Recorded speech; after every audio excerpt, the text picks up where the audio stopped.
কবি জ্যোতিপ্ৰসাদ। বিশ্বশিল্পী, শিল্পীময় তিনিও কালৰ, অতীতৰ, বৰ্তমানৰ, অনাগত ভৱিষ্যৰ।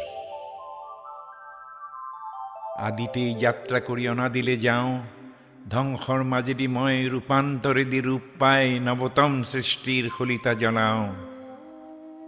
জনতাৰ হৃদয়ত মোৰ সোণোৱালী দেশ, মই পিন্ধো বিশ্ববেশ, নতুন দৃষ্টিৰে চাওঁ সৃষ্টি অনিমেষ। নানা ভাষা, নানা আশা, নানা জাতি বৰ্ণ যিনি, মই শুনো ঋণী ঋণী বিশ্ব জনতাৰ এক অপূৰ্ব সংগীত। সেই সংগীতৰ প্ৰতিধ্বনি তোলো মোৰ গানে সুৰে, সাম্যৰ সমৃদ্ধিৰ সৌন্দৰ্যৰ মহামহত্বৰ, পাতিবলৈ শান্তিৰ নৱলোক এই পৃথিৱীত। মোৰ কল্পনা মেধা বুদ্ধি মনিষাৰে মোকে কৰি সংস্কৃতিৰ অপূৰ্ব আধাৰ, মোকে শলিতা কৰি জ্বলাওঁ বিশ্ব চাকি, বিশ্ব জনতা পূজাৰ।